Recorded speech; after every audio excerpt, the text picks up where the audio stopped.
তো হ্যালো প্রিয় দর্শক বন্ধুরা, আজকে ঈদের দিন। তো আজকে ঈদের দিনে আমরা কোথায় ঘুরতে যাব, তো আজকে আমরা ডিসিশন এখনো নিতে পারিনি। তো দেখা যাক, কালকে আমরা যদি কোনো জায়গায় ঘুরতে যাই তাহলে অবশ্যই সেই ভিডিও আপনাদের সামনে তুলে ধরবো। তো আজকে আমরা ঘুরতে যাব কি না আজকে ডিসিশন নেবে দেলোয়ার, মমিন এবং রায়হান। তো তাদেরকে জিজ্ঞেস করব তারা কোথায় ঘুরতে যাবে, আর কালকে ঘুরতে যাওয়ার কথা। তো কালকে কোথায় তারা ঘুরতে যাবে সেই বিষয় নিয়ে আজকের ভিডিও। তো চলুন আজকে তাদের মুখ থেকে জেনে নিই। তো তারা এই পার্শ্বে দাঁড়িয়ে রয়েছে, তো তাদেরকে আপনাদের ক্যামেরার সামনে তুলে ধরছি। তো চলুন যাওয়া যাক। তো হ্যালো প্রিয় দর্শক বন্ধুরা, তো দেখতে পাচ্ছেন আমার সামনে তিনজন ক্যারেক্টার দাঁড়িয়ে রয়েছে, রায়হান, দেলোয়ার এবং মমিন। তো তিনজন ক্যারেক্টার দেখতে পাচ্ছেন আমার সামনে দাঁড়িয়ে রয়েছে। তো তারা আজকে ঈদের দিন, তো অবশ্যই আজকে ঈদের দিনে কোথাও ঘুরতে যাবে, না আজকে যাবে না অন্য দিন যাবে, তো তাদের মুখ থেকে জেনে নেব। তো চলুন একে একে সবারই মুখ থেকে জেনে নেওয়া যায় কবে কোথায় কে ঘুরতে যাচ্ছে। তো প্রথমে আমি দেলোয়ারের কাছে যাব। তো চলুন দেলোয়ারের মুখ থেকে শুনে নিই। আজকে আপনাদেরকে ঈদ মুবারক। আমরা আগামীকাল লালবাগ এবং জলঙ্গি বিভিন্ন জায়গায় বেড়াতে যাব। তো কিসে চড়ে যাবে? ইকো গাড়িতে চলে যাব। ইকো গাড়িতে চড়ে যাবে। আর এ দেখতে পাচ্ছেন মমিন। তো মমিন কোথায় যাবে বেড়াতে? আমি যাব জলঙ্গি এবং লালবাগ বিভিন্ন জায়গায় ঘুরতে যাব। তো আজকে ঈদের দিন তোমাদের কেমন কাটছে? খুব ভালো কাটছে। ঈদের দিন খুব ভালো কাটছে। তো ঈদ মোবারক সবাইকে জানিয়ে দাও। ঈদ মুবারক। আর এদিকে দেখতে পাচ্ছেন রায়হান। তো রায়হান কিছু বলতে চাই দর্শকদের উদ্দেশ্যে, তো কিছু বলো। তো তুমি কিছু বলবা না? কিছু বলবে না? কোথায় বেড়াতে যাবা না যাওয়া সেটা বললো। যাব না। তুমি কোথাও বেড়াতে যাবা না? কেন, মন খারাপ নাকি? কেন, টাকা নাই? টাকা আছে? টাকা নাই? টাকা নাই তাহলে যাবো না, তাই তো? এরা দুজন লালবাগে যাচ্ছে, তুমি যাচ্ছ না? আমি বড়লোক মানুষ। ওরা বড় লোক মানুষ, তুমি বড় লোক না, গরিব, তাই তো? তাহলে তোমরা বেড়াতে যাবে না। আর যদি কেউ তোমাকে ফ্রিতে ফ্রিতে নিয়ে যায় তাহলে? তাও যাব না। তাও যাবে না? কেন যাবে না? ভালো ভাল লাগছে না না? তো হ্যালো প্রিয় দর্শক বন্ধুরা, দেখতেই পাচ্ছেন আমরা একটা শালিকের মাথায় পানি ঢালছি। তো এই শালিকটা কিছুক্ষণ আগেই আমরা যখন ভিডিও বানাচ্ছিলাম তখনই এই শালিকটাকে একটা মোটর সাইকেলে ধাক্কা মারে এবং শালিকটা পড়ে যায়। আর এই শালিকটা পড়ে যায় আর উঠতে পারে না। তো সেই শালিকটাকে আমরা ধরেছি এবং ধরে উঠতে পারছে না।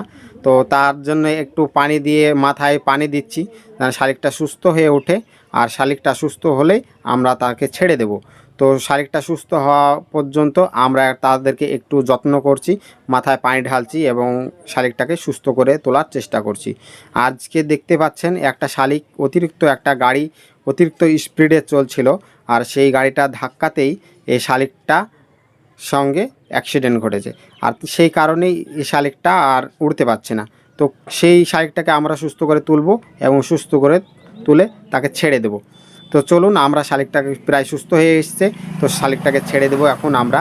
তো চলুন আমরা শালিকটাকে ছেড়ে দিলাম আর শালিকটা উড়ে চলে গেল, দেখতে পাচ্ছেন। আর ভিডিওটি ভালো লাগলে সম্পূর্ণ দেখতে। প্রিয় দর্শক বন্ধুরা, দেখতে পেলেন তো একটা শালিককে তারা মাথায় পানি ঢালে সুস্থ করে তুললো। তো কিছুক্ষণ আগেই একটা বাইক এসে একটা শালিকের সঙ্গে অ্যাক্সিডেন্ট হলো, আর সেই অ্যাক্সিডেন্টের কারণে শালিকটা উড়তে পারছিল না। তো সেই শালিকটাকে ধরে সুস্থ করে তুললো দেলোয়ার এবং মমিন। আর তার সাথে সাথে রাহান তাদের পানি টিপে নিয়ে এসে সাহায্য করলো। তো মমিনের মুখ থেকে এবং দেলোয়ারের মুখ থেকে জেনে নেব তো কিভাবে অ্যাক্সিডেন্টটা হলো পাখিটার সঙ্গে বাইকের। একটা R15 বাইক যাচ্ছিল, পাখিটা উড়ে যাচ্ছিল তার বাচ্চার কাছে। তখন সেই পাখিটাকে R15 বাইকটা এসে ধাক্কা মেরে ফেলে দেয়। তারপর সে পাখিটা পড়ে যায় এবং থরথর করে কাঁপতে থাকে। তার জন্য আমরা পানি ঢেলে মাথায় সুস্থ করে তুললাম। আপনার যদি ভালো মনে হয় এই কাজটা, তাহলে অবশ্যই একটা লাইক করুন আর চ্যানেলটি সাবস্ক্রাইব করে আমাদের সঙ্গেই থাকবেন। আর দেখতে পাচ্ছেন মমিন কিছু বলবে, বলো, কিছু বলো দর্শকদের উদ্দেশ্যে।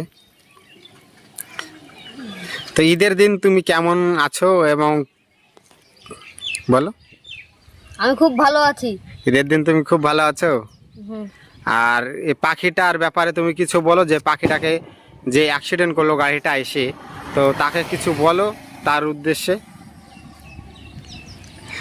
তো মমিন কিছু বলতে চাইছে না, মমিন লজ্জা পাচ্ছে, তো মমিন কিছু বলবে না। আর এদিকে রাহানের মুখ থেকে কিছু জেনে নেব, বলো কিছু তুমি। পাখিটাকে আমরা সাহায্য করলাম, আমাদের খুব ভালো লাগলো। পাখিটাকে সাহায্য করলা এবং পাখিটাকে সুস্থ করে তুললে, তার জন্য তোমাদেরকে অসংখ্য ধন্যবাদ। আর ভিডিওটি যদি কারো ভালো লেগে থাকে অবশ্যই লাইক এবং সাবস্ক্রাইব করে চ্যানেলটা অবশ্যই আমাদের পাশেই থাকবে। ততক্ষণে ভালো থাকবেন। ঈদ মোবারক, সবাই ভালো থাকবেন। আর ঈদের একটা শুভেচ্ছা সবাইকে জানিয়ে দাও। আপনাদের সবাইকে বলছি ঈদ মোবারক। হাই দিয়ে দাও।